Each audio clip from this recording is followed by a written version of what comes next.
Hello, snowboarders of the internet. I'm Kevin, and I'm your host of this episode of Top 5s with Angry Snowboarder, the only weekly top 5 snowboard show on the internet. Today we're going to be talking about trail etiquette, what to do or not to do. Sorry Avran couldn't be here.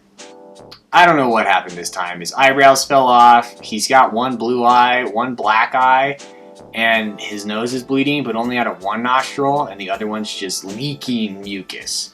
So, who the fuck knows? Starting off the list here with number 5.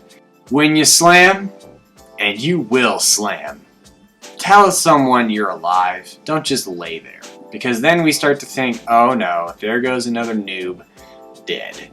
And then somebody calls ski patrol, and then ski patrol shows up. And maybe you've gotten up and left by that point. So ski patrol just shows up and goes, wonder where they went. And then you just wasted their time. So, when you slam, give someone the thumbs up. Do something to let somebody know you're not dead. Unless you are dead, in which case lay there. Lifeless, because then eventually somebody will come and help you. Getting on to number 4 here, and this is your recommendation so that those of us that know what we're doing don't murder you. And that is, pay attention to side hits. Those are those little fun mini jump things that you wish you could hit on the side of the runs. Try not to stand in the way. And in the way is not directly next to it, but downhill next to it. Because we're going to hit it and go downhill.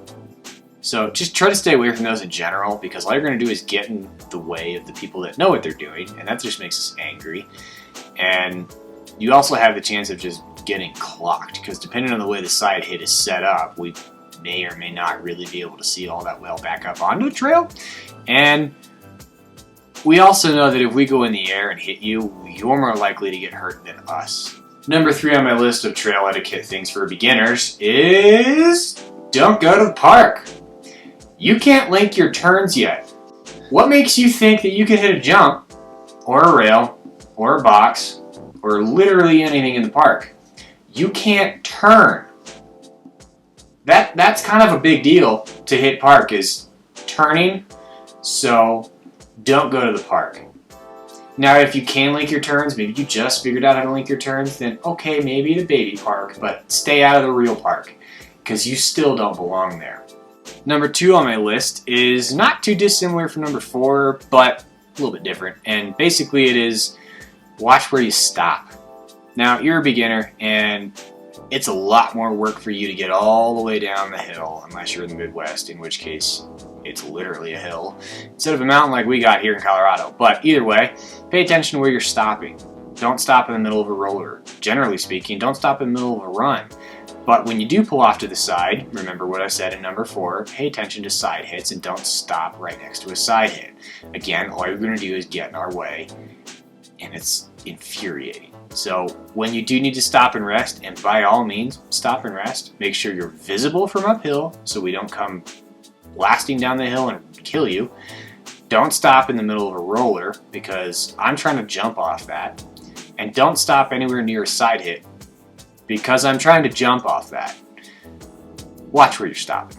Alright, before we get on to number 1 here, I'm going to give you some honorable mentions. And number 1 for that is don't wear a backpack. Now this has far less to do with the impact on us, except a backpack makes it way harder to sit on the chairlift. And you're a beginner and you already have a hell of a hard time sitting down on that damn chair.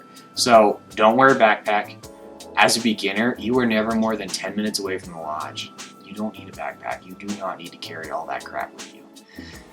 And do not use a speaker that blares your crappy music onto the rest of the mountain.